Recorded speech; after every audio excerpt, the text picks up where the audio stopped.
آپ نے سامری کا نام تو سنا ہوا ہے، قرآن میں بھی ہے، جس نے موسیٰ علیہ السلام کی قوم کو گائے کے بچے کی پوجا پہ لگا دیا، بچڑے کی۔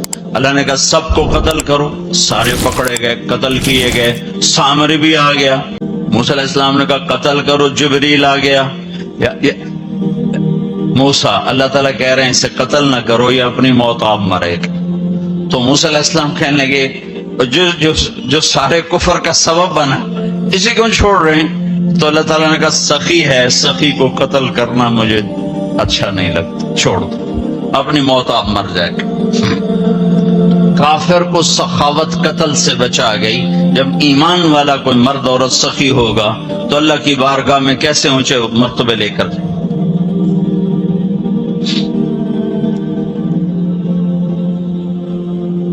تو اپنے اوپر خرچ کرو وسعت کے مطابق، اللہ نے روکا نہیں ہے، منع نہیں کیا ہے، منع نہیں کیا ہے، لیکن غریب کو بھی یاد کرو۔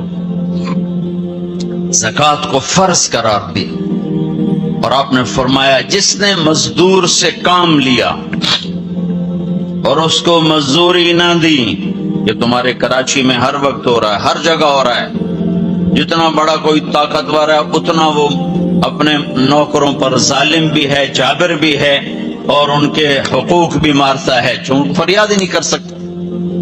میرا پنجاب کا زمیندارہ ماحول سارا ایسا ہی۔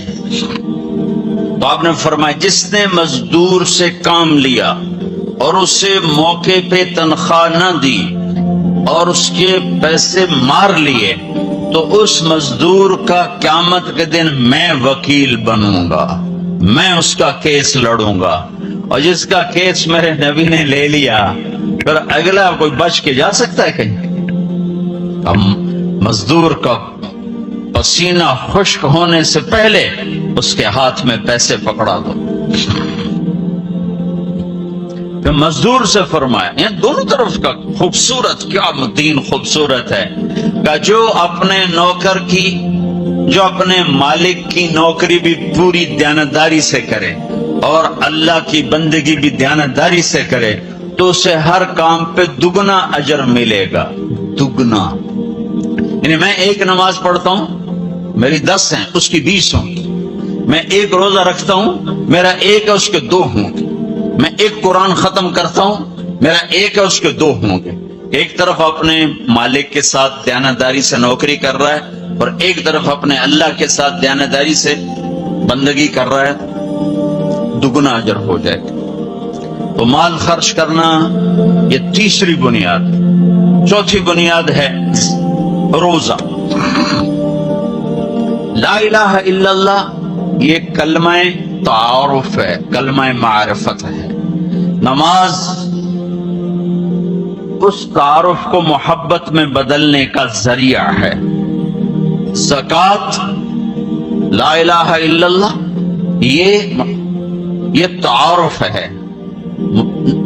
نماز یہ تعلق پیدا کرتی ہے، زکوٰۃ یہ محبت پیدا کرتی ہے، اور روزہ یہ عشق پیدا کرتا ہے۔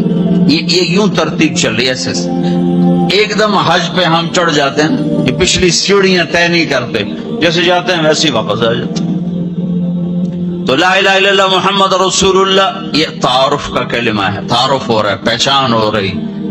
جیسے میرا باپ کا ایک تعارف ہو رہا ہے، چہروں سے ہم پہچان رہے ہیں ایک دوسرے کو، کسی کو ہم نام سے پہچانیں گے، پھر ملتے رہیں گے تو تعلق بن جائے گا، ایک دوسرے پر خرچ کریں گے تو وہ محبت بن جائے گی۔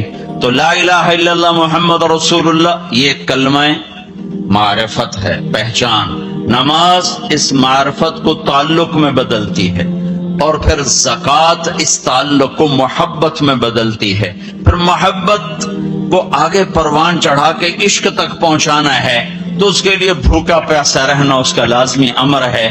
تو اس کے لیے روزہ رکھا گیا کہ روزے رکھ، اللہ کے لیے بھوکا بھی رہے اور پیاسا بھی رہے۔ اب یہ بھوک اور پیاس مل کر اس کے اندر ایک عشق کی آگ لگاتی ہے۔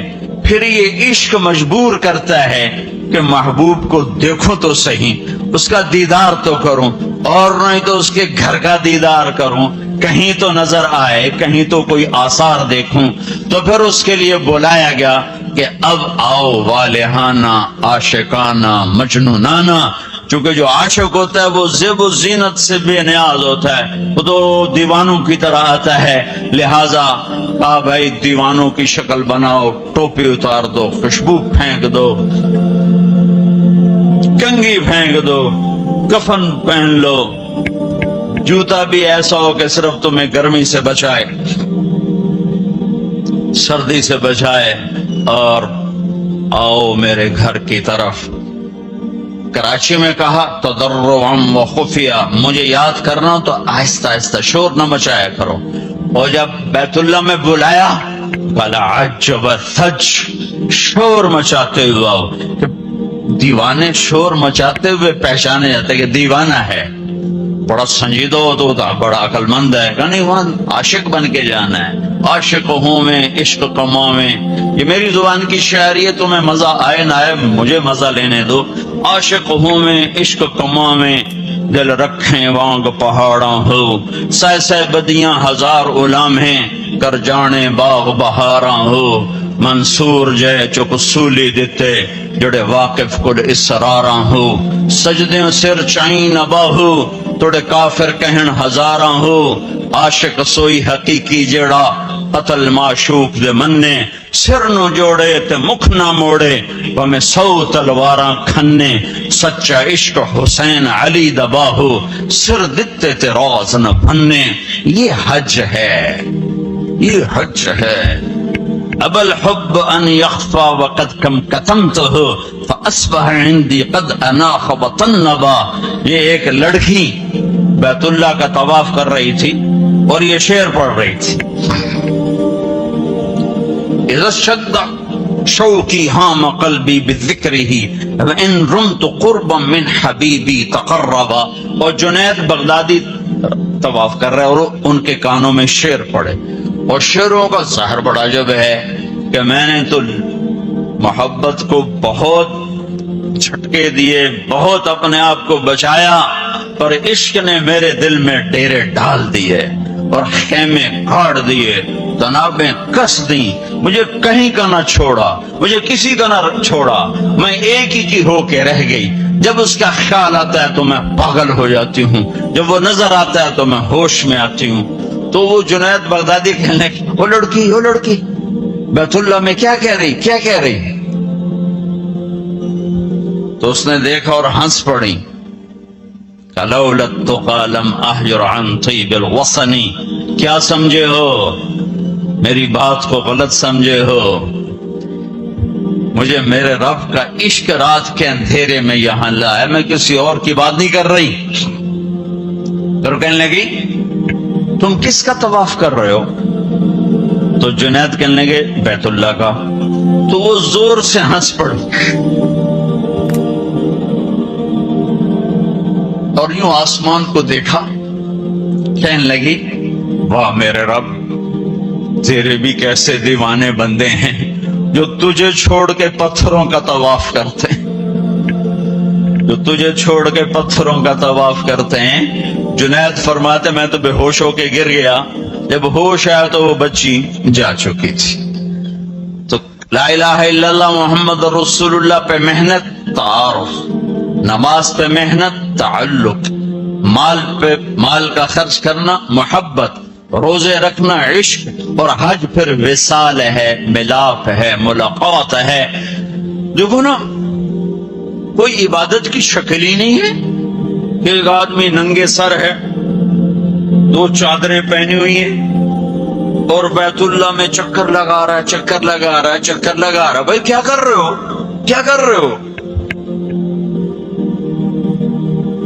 اونچے کوٹھے تے چڑھ دیکھا، ابھا دیکھا لمحہ دیکھا، ڈٹھی دل کو دیواں ٹیکا، سجن مل سم کے مر پوساں۔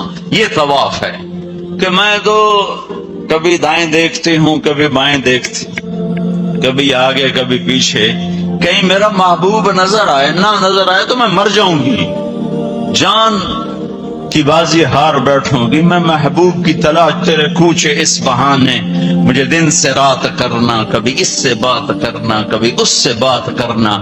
حج عشق ہے، وہ ہمیں حاصل نہیں ہوتا ہے، لہذا تھوڑی سی تکلیف آتی عثمان جی پیسے اتنے لائے نہیں تھے کی کیتا جے ساڑھے نہ، کیونکہ وہ تو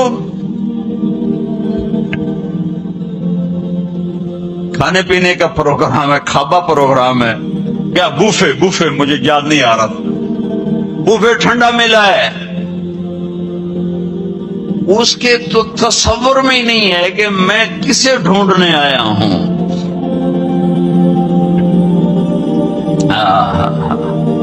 ایسا تو نہیں حسین بچوں سمیت نیزوں پہ چڑھ گئے تھے، ایک بول بول کے ساری نسل بچا سکتے۔ کون سی نسل؟ اہل البیت۔ کون سی نسل؟ آل الرسول۔ کون سی نسل؟ کائنات کی پاکیزہ ترین نسل۔ ایک بول پہ وہ اپنی بچا سکتے، اور جنت کا بھی کوئی نقصان نہ تھا۔ نہیں نہیں نہیں نہیں، اللہ پہ سودا نہیں ہو سکتا، کاٹ دو۔ تمہارا تاجر جھوٹ بولنے کو تیار، جھوٹ چھوڑنے کو تیار نہیں، سود چھوڑنے کو تیار نہیں۔ کتنے بڑے تاجروں نے میرے ساتھ متھا مارا کہ سود کے بغیر تجارت چلا کے دکھاؤ، سود کے بغیر تجارت کیسے چلے گی؟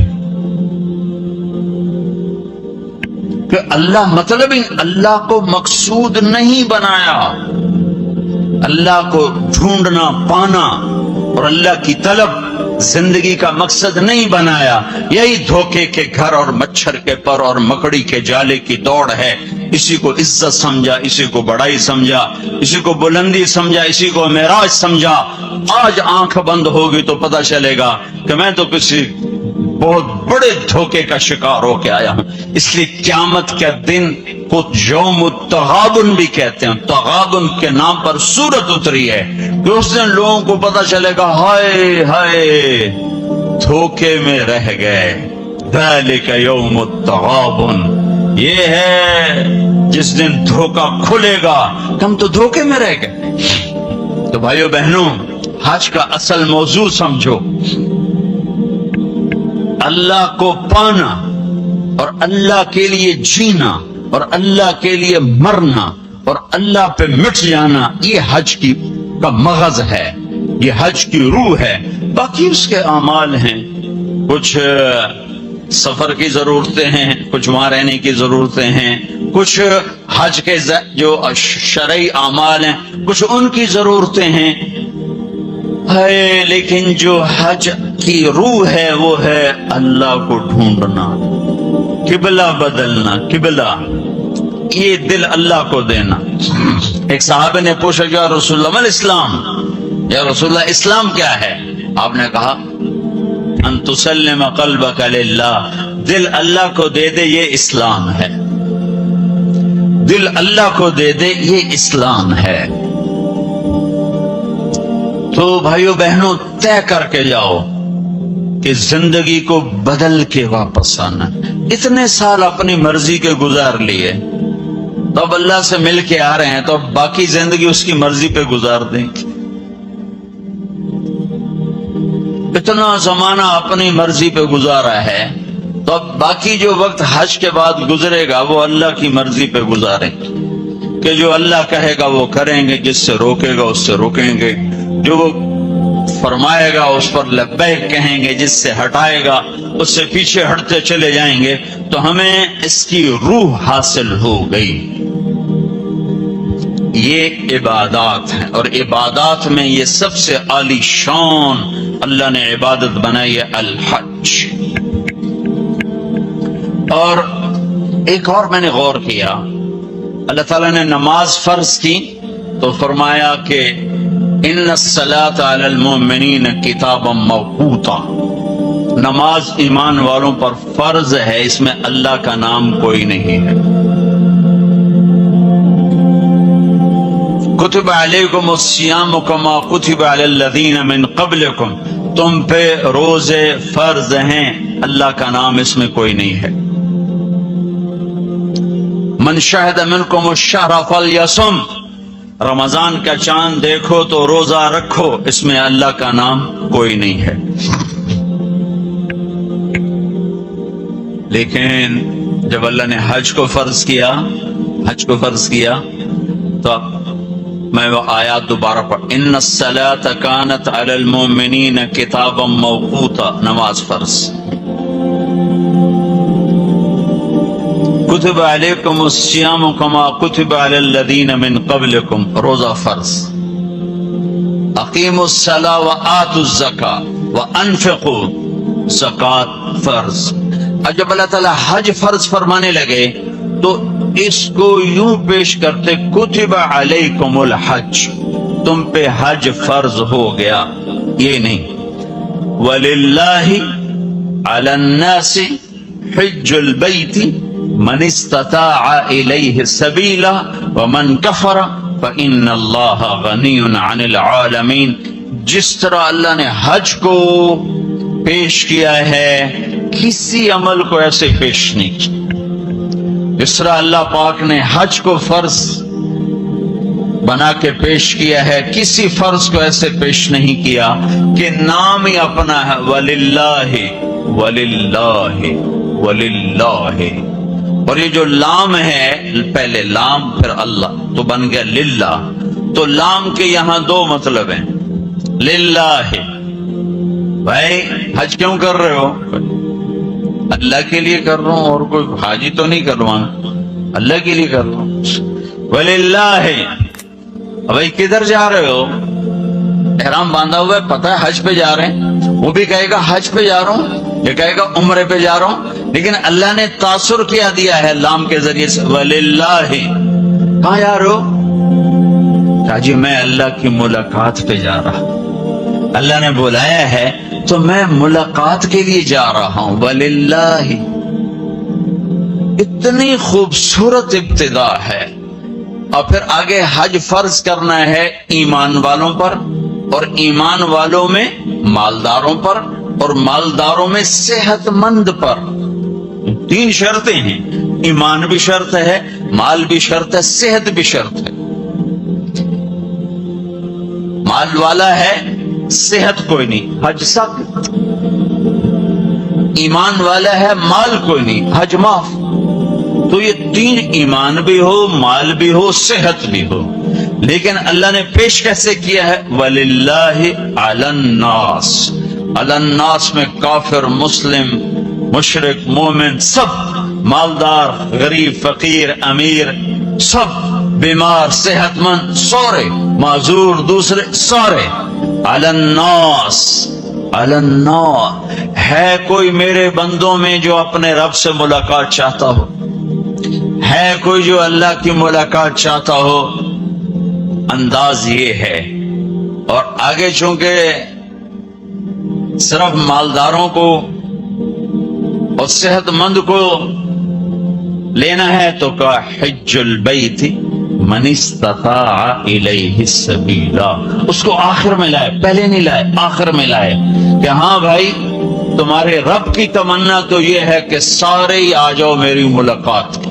ایک واحد بادشاہ ہے جو فقیروں کا ہجوم دیکھ کے خوش ہوتا، جو سوالیوں کا ہجوم دیکھ کے خوش ہوتا ہے، باقی جتنے ہیں وہ سوالیوں کو دیکھ کے ڈانٹتے بھی ہیں، بھاگتے بھی ہیں، دروازے بھی بند کرتے۔ ایک اللہ ہے، عجب صفت ہے، مانگو تو خوش ہوتا ہے، نہ مانگو تو ناراض ہو جاتا ہے۔ مانگتے کیوں نہیں؟ سب سے آخری جنتی کو اللہ تعالیٰ بڑے مزے سے نکالے گا جنت، اسے ایک اعلیٰ درجہ دینا ہے جو اس کا سٹیٹس ہے، اس سب سے آخری جنت، تو اس کو اللہ تعالیٰ جہنم پر لائے گا، پیچھے کمر جلے گی، آگے جسم محفوظ۔ تو اس کے دل میں اللہ سوال پیدا کرے گا کہ یا اللہ کہ مجھے جہنم سے تھوڑا باہر نکال دے، تیری بڑی مہربانی۔ تو اللہ کہے گا اور کچھ پھر مانگو گے؟ کہنے بالکل نہیں مانگتا ہوں۔ تو اللہ اس کو جہنم سے باہر نکال دے، تو آگے تھوڑی سی جنت دکھا دے گا۔ اب آدمی کی حرص و ہوس تو ختم ہو نہیں سکتی، تھوڑی دیر بعد کہے یا اللہ وہ چھوٹی سی جنت مجھے دے دے، تیری بڑی مہربانی۔ تو اللہ کہے گا پھر اور تو نہیں مانگے گا؟ کہنے بالکل تیری عزت کی قسم نہیں مانگتا ہوں۔ تو اللہ وہاں پہنچا دے۔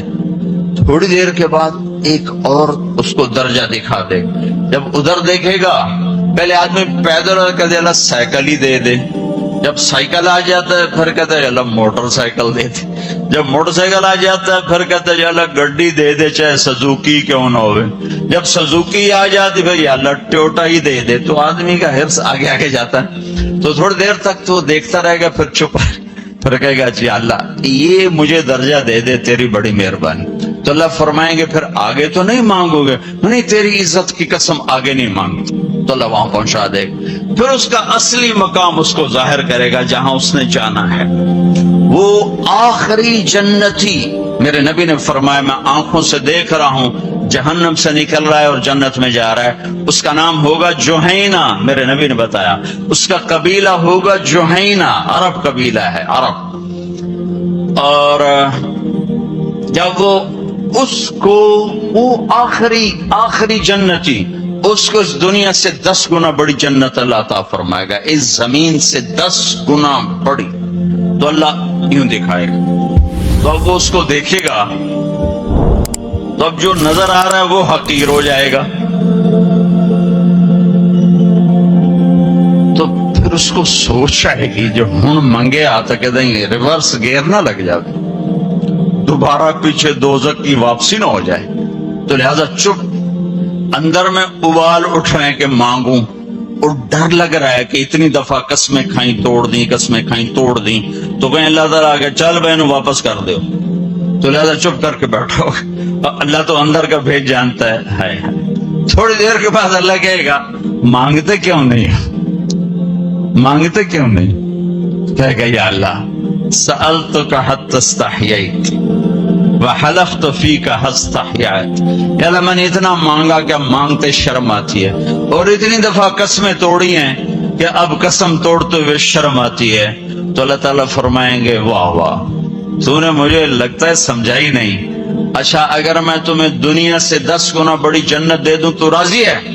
تو کہے گا یا اللہ رب ہو کے مذاق تو نہ کر میرے ساتھ، تو اللہ تعالیٰ فرمائے کہ مذاق نہیں کر رہا ہوں، چل تیرے لیے دروازے کھل گئے ہیں۔ تو اللہ واحد شہنشاہ ہے، مانگو تو خوش ہوتے، نہ مانگو تو ناراض ہوتے، اور جتنا مانگو اتنا خوش ہوتے۔ بعض لوگ اشکال کرتے ہیں کہ یہ اتنے نیک آدمی ہیں، یہ دعائیں مانگ مانگ کے تھک گئے، ان کی قبول ہی نہیں ہو رہی، اور یہ فلاں آدمی ایسا ہے کہ وہ ایک کام سیدھا نہیں، دعا کرتا ہے قبول ہو جاتی۔ تو میرے نبی نے فرمایا کہ ایک اللہ کے تعلق والا بندہ یا بندی اپنی ضرورت میں اٹکا ہوا ہے اور اللہ سے مانگ رہا ہے اور رو رہا ہے، اوپر سے دروازہ نہیں کھل رہا ہے، کہتا پتہ نہیں کیا ناراضگی ہو گئی ہے، حتیٰ کہ فرشتے سفارش کرتے ہیں کہ یا اللہ یہ اتنے دیر سے بیچاری رو رہی ہے، یہ اتنے دیر سے رو رہا ہے، یا اللہ اس کا کام کر دے، تو اللہ تعالیٰ فرماتے احب ان اسمع حنینہ، مجھے اس کا رونا بڑا پیارا لگ رہا ہے، میں چاہتا ہوں کچھ اور رو لے، دے دیا تو پھر کیا رونا، لہذا میں چاہتا ہوں تھوڑا یہ رو لے، اس لیے لیٹ ہو رہا ہے، اس لیے لیٹ نہیں ہو رہا کہ میں ناراض ہوں۔ تو اللہ تعالیٰ کے مختلف اپنے بندوں کے ساتھ معاملات ہیں، تو حج میرے بھائیو بہنوں، وَلِلَّهِ عَلَى النَّاسِ حِجُّ الْبَيْتِ مَنِ اسْتَطَاعَ إِلَيْهِ سَبِيلًا، آؤ بھائی آؤ، اپنے رب کی ملاقات کے لیے آؤ، سارے آؤ، ایمان لے کر آؤ، کافر کلمہ پڑھ لو اور کلمے والے تیاری کر لو، پھر آگے نرمی کر دی، اچھا بھائی جو آ سکتا ہے وہ تو ضرور آئے۔ اس پیشکش میں اتنی محبت تھی کہ سننے والے کو یہ شک پڑ سکتا تھا کہ لگتا ہے اللہ کو ہمارے حج کی ضرورت پڑ گئی ہے، تو پھر ومن کفر، نہیں آؤ گے نا، یہاں کفر سے مراد کافر ہونا نہیں، ومن کفر، جو حج پہ نہیں آتا، فإن اللہ لغنی عن العالمین، تو مجھے صرف تمہاری نہیں، مجھے تو کل کائنات کی پرواہ کوئی نہیں، تم نہیں آؤ گے تو کیا ہو جائے گا۔ تو آخر میں اپنی ذات کو صاف کیا ہے اور شروع میں اپنی محبت کا اظہار کیا ہے۔ تو بھائی بہنوں یہ نیت کر کے جاؤ کہ واپس والی زندگی وہ نہیں ہوگی جو پہلے تھی، وہ نہیں ہوگی جو پہلے تھی۔ تو اللہ کی ملاقات اس طرح ہو کہ ماضی اور حال اور ہو جائیں اور مستقبل اور ہو جائے تو گویا ہم اللہ کی بارگاہ میں اپنی مہر لگوا کے آ گئے۔ یہ اسلام کا عبادت کا پہلو ہے۔ یہ عبادت کا پہلو اس وقت مکمل ہوگا جب اس کے ساتھ اخلاق کا پہلو جڑے گا، وہ ہے لوگوں کے حقوق ادا کر۔ سب سے انشاءاللہ میں اللہ کے نبی کا خطبہ پڑھ کے سناؤں گا عرفات میں۔ 3 دن آپ نے تقریر فرمائی، تینوں دن ایک ہی جگہ سے بیان شروع کیا، لوگوں تمہاری عزتیں، تمہارے جان، تمہارے مال ایک دوسرے کے لیے حرام ہو گئے، کسی کی عزت پہ، کسی کے مال پہ، کسی کی جان پہ ہاتھ نہ ڈالنا۔ اور آخری جملہ ہے لا ترجعوا بعدی کفارا یضرب بعضکم رقاب بعض، دیکھو میرے بعد کافر نہ ہو جانا کہ ایک دوسرے کے گلے کاٹتے پھر رہے ہو، ایک دوسرے کے گلے کاٹتے پھرنا گویا میرے نبی کی نظر میں کافر ہو جانا ہے۔ یہ آخری جملہ تھا۔ اور پھر ایک اور آخر لا تسودوا وجہی یوم القیامہ، دیکھو مجھے قیامت کا دن تمہاری وجہ سے شرمندہ نہ ہونا پڑے، مجھے شرمندہ ہونے سے بچانا۔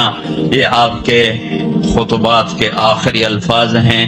تو ایک تو اس کی تفصیل حج کیسے کر رہا ہوں، وہ کتابیں موجود ہیں، سارے کچھ چھوٹے چھوٹے پمفلٹ موجود ہیں، آپ آسانی سے اس کو فالو کر سکتے ہیں۔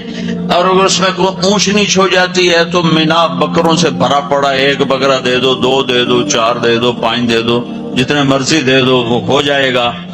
تو جب تم اتنے پیسے خرچ کر کے جا رہے ہو تو میرے نبی سے پوچھے گا یا رسول اللہ سب سے بہترین حج کیا ہے؟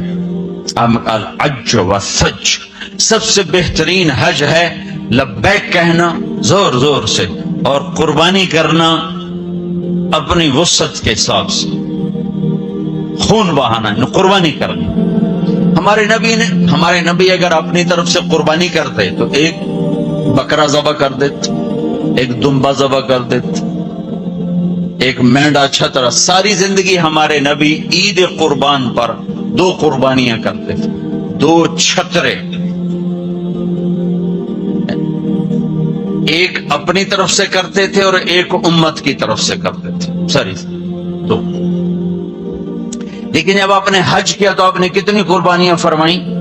آپ کی عمر مبارک 63 سال تھی، تو آپ اور حضرت علی کے اونٹ مشترکہ مل کر 100 تھے، 100۔ تو وہ 100 اونٹ میں سے آپ نے 63 اونٹ الگ کروا لیا، ہر سال کا 1 اونٹ، اور 1 اونٹ میں 7 قربانیاں ہوتی ہیں، 1 میں 7 ہوتی ہیں۔ پھر ان میں سے 5 کو الگ کیا، 5 میں سے 1 کو سامنے لایا گیا اور اس کو کھڑا کر کے آپ نے ذبح کیا، کھڑا اس کے یہاں یوں برچھا مارا۔ تو یہاں تو جانور ہو، بکرا ہو، اونٹ ہو، جب اس کو برچھا لگتا ہے تو وہ شور مچاتا ہے، کرتا ہے۔ لیکن جب وہ اس اونٹ کو لگا نبی کے ہاتھ سے برچھا تو اس کی خوشی سے ہائے نکلی، اور پیچھے جو اونٹ کھڑے تھے ان میں جنگ شروع ہو گئی۔ ہر اونٹ رسی توڑ کے آگے بڑھ کے ذبح ہونے کی کوشش کر رہا تھا کہ کہیں میں پیچھے نہ رہ جاؤں، میں پہلے ذبح ہو جاؤں، میں پہلے ذبح۔ نہ شود نصیب دشمن کہ شود ہلاک تیغت، سر دوستاں سلامت کے تو خنجر آزمائی، ہم آہوان سہرا سر خود نہاد برکہ با امید آن کے روزے بشکار خواہی آمد، کہ آج سارے جنگل کے ہرنوں کو انتظار ہے کہ آج ہمارا محبوب شکار کرنے آ رہا ہے۔ تو ہر ہرن گردن چکا کے کھڑا ہے کہ میں ذبح ہو جاؤں، میں ذبح ہو جاؤں، میں ذبح ہو جاؤں۔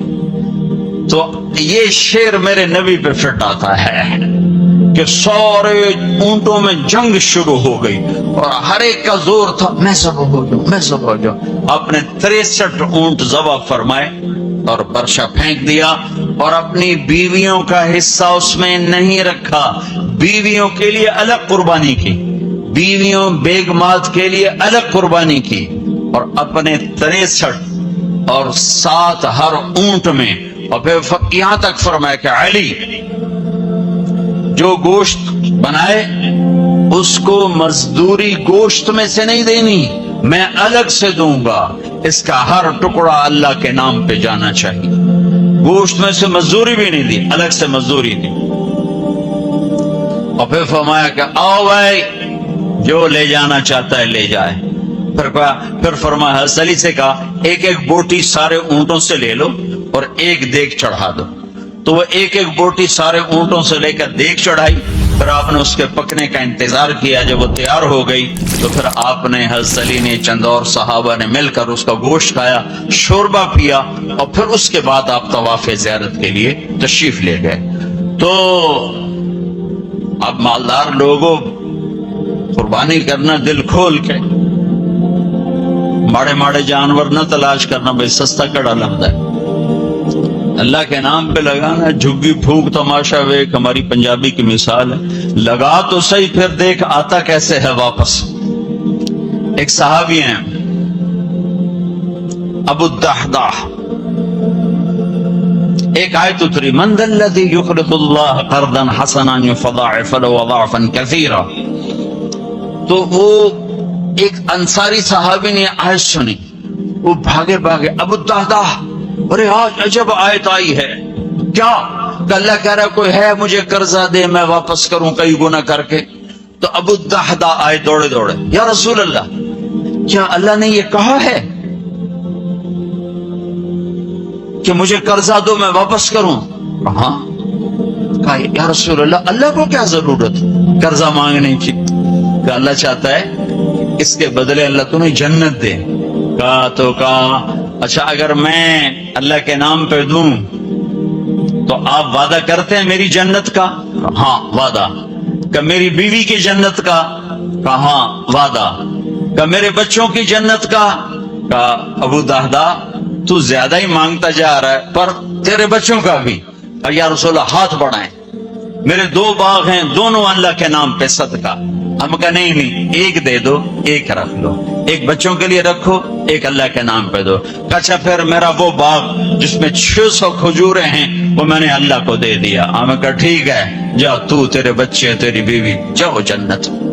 وہ نے وہاں سے دوڑ لگائی اور باغ میں نہیں گئے، باہر کھڑے ہو گئے کہ کہیں اندر جا کے نیت نہ بدل جائے، جیسے یعنی لوگ سودے سے پھرتے ہیں، دوڑم سارے لٹو بنے ہوئے، 4 پیسے اوپر گیا سودے سے پھر گئے، 4 پیسے نیچے گیا سودے سے پھر گئے، جیسے ایمان اور زبان کا بول کوئی چیز ہی نہیں۔ پیسہ ہی خدا بناؤں بھائی، پیسے کے پیچھے ایمان بھی بک رہا ہے، عزت بھی بک رہی ہے، غیرت بھی بک رہی ہے۔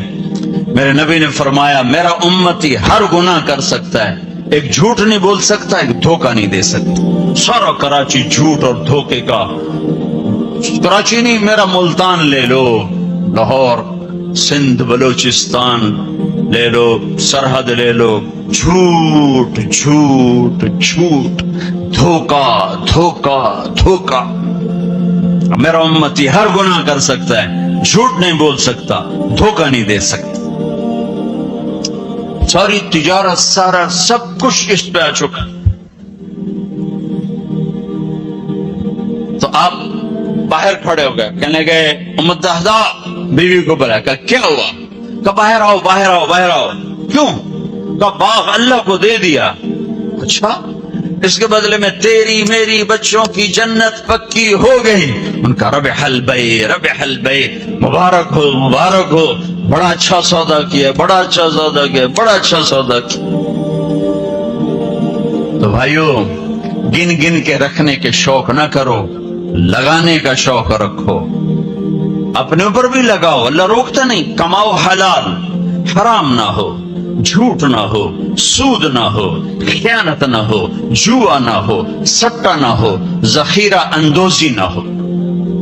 تم سارے تاجر، کراچی کے نہیں پورے پاکستان کے تاجر عبد الرحمن بن عوف کی جیب میں آ جاؤ، جیب میں عبد الرحمن بن عوف رضی اللہ عنہ جو 10 بڑے صحابہ میں ایک، آپ نے کہا ابو بکر جنتی، عمر جنتی، عثمان جنتی، علی جنتی، زبیر جنتی، طلحہ جنتی، سعد بن ابی وقاص جنتی، عبد الرحمن بن عوف جنتی، عبد الرحمن بن عوف، ابو عبیدہ بن جراح جنتی، سعید بن زید جنتی، یہ 10 ٹاپ 10 صحابہ ہیں، ان میں ایک عبد الرحمن ہے۔ جب ان کا انتقال ہوا تو 3 ارب 10 کروڑ 20 لاکھ دینار، کاغذ دے نوٹ نہیں تو میں بیوقوف بنا چھڑا سارا نے، کاغذ چاہ کر ٹورے ودن، کوئی سیٹ صاحب، کوئی میاں صاحب، کوئی شیخ صاحب، وہ نیرا کاغذ ہی کاغذ، کاغذ بھی واپس لے کے پلاسٹک دے چھڑیا ہے، کارڈ ہے جی کارڈ۔ مطلب ہم کیسے بدھو بنے، کیسے بدھو بنے؟ ارے دولت سونے اور چاندی کیا نام ہے؟ یہ کاغذ پہ ڈالر باڑے چلے جاؤ، ڈالر بھی لے لو، پاؤنڈ بھی لے لو، جو جتنے مرضی باڑے چو لے لو۔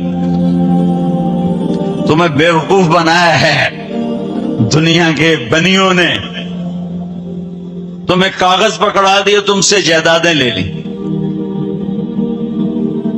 اور پھر کاغذ بھی واپس لے کر تمہیں کارڈ پکڑا دیے۔ وہ فن لینڈ سے واپسی ہو رہی تھی تو ہمیں بڑا کمرہ چاہیے تھا، وہ کمرہ چھوٹا تھا، وہ کروز تھا، یہ جو بڑے بڑے بحری جہاز چلتے، تو ہمیں کمرہ چھوٹا ملا۔ تو میں نے کہا یار کوئی بڑا کمرہ، تو ہماری جماعت بڑی ہے تو کوئی بیٹھنے کی ہو، کوئی سونے کی ہو، تو ہم وہاں گئے کاؤنٹر پر، تو اس نے کہا جی آپ 2500 کرون دے دیں تو ہم آپ کو کمرہ دے دیتے۔ ہم نے کہا لے لو، کہ نہیں ہم پیسے نہیں لیتے۔ کیا لیتے ہیں؟ کارڈ۔ وہ کہا بھئی پیسے تو زیادہ، ہم نہیں کارڈ لیں گے۔ اب ہمارے تو پاس کارڈ نہیں تھے، تو سویڈن کا ایک ساتھی ہمارے ساتھ تھا، تو اس نے اپنا کارڈ دیا، تو انہوں نے وہ اس کو کراس کیا، تو اس میں انہوں نے ہمیں بڑا کمرہ دے دیا۔ تو تمہیں تو پاگل بنا گیا بنیا، دنیا کا سب سے بڑا بنیا، تمہیں کاغذ دے کے تمہیں سیٹ صاحب بنا دیا، شیخ صاحب بنا دیا، پتہ نہیں کیا کچھ بنا دی۔ اور عبد الرحمن جو چھوڑ کے مر رہے ہیں وہ کاغذ نہیں، کاغذ نہیں، 3 ارب 10 کروڑ 20 لاکھ دینار۔ ایک دینار 4.5 ماشے کا ہوتا تھا، اور ایک ماشا میں نے سنار سے پوچھا کتنے کا ہوتا ہے، انہوں نے کہا 5000 روپے کا ماشا چل رہا ہے۔ اب اس کو تم ضرب تقسیم کر کے دیکھ لو کہ عبد الرحمن کتنا چھوڑ کے دنیا سے تشریف لے گئے تھے۔ ہم نے کہا عبد الرحمن تاجر الرحمن، عبد الرحمن یہ رحمان کا تاجر ہے، رحمان کا تاجر ہے۔ اتنی بڑی تجارت کی کہ میری تجارت کے 4 اصول تھے، اب میں تاجر بھی ہوں گے بڑے بڑے، میری تجارت کے 4 اصول رہے۔ کبھی ادھار نہیں خریدا، نمبر 1، تمہاری ساری مارکیٹ نکل گئی، اس پہلی شرط ہی ساری مارکیٹ آؤٹ ہو گئی۔ کبھی ادھار نہیں بیچا، جڑے 2-4 رہ گئے وہ بھی بچوں نکل گئے۔ کبھی ادھار نہیں خریدا، کبھی ادھار نہیں بیچا۔ جس نے ادھار خریدا بھی ہو اور ادھار بیچا بھی ہو، ان کو دی رات نہیں لا سکتے۔ لین والے سر تے چڑھے ہوں، دیمن والے لکے ہوئے ہیں، کدے جاوے؟ نہ بیوی اچھی لگے نہ بچے اچھے لگے۔ تو جس نے نقد خریدا نقد بیچا ہو تو آرام نال ستا بوجھے، پیسے بوجھے چین کسی کو نہ لونا نہ دیونا۔ تو میں نے کبھی ادھار نہیں خریدا، میں نے کبھی ادھار نہیں بیچا، میں نے کبھی اسٹاک نہیں کیا، میں نے زندگی بھر کبھی اسٹاک نہیں کیا کہ پڑ جائے پروفٹ تو پھر بیچوں، جب پروفٹ ملا فوراً بیچ دیا۔ میں نے کبھی سودے کا عیب نہیں چھپایا، میں نے کبھی سودے کا عیب نہیں چھپایا۔ میرا ایک عزیز کہنے لگا جی مجھے یہ کپڑا مارکیٹ فیصل آباد میں کسی تاجر سے میری بات کرا دے، میں ذرا کپڑے کا کام سیکھ لوں۔ میں نے ایک سے کہہ دیا، اس نے کہا جی بھیج دو۔ ہفتے بعد وہ بچہ واپس آیا، اس بچے کے 4 مہینے تبلیغ میں لگے ہوئے تھے۔ میں نے کہا واپس کیوں آ گئے ہیں؟ کہ جو تھے پہلا کام میں سکھائیں دیں کہ عیب لکاونا کیویں، اور پہلے یہ سکھاتے ہیں کہ عیب چھپانا کیسے۔ میں نے کہا چنگا کی تھی واپس آ۔ تو عبد الرحمن جیسے تاجر بنو، ادھار نہیں، ادھار لینا منع نہیں ہے، ادھار دینا منع نہیں ہے، ہاں چین سکون کے لیے، تاکہ تمہیں گولیاں نہ کھاونی پڑ۔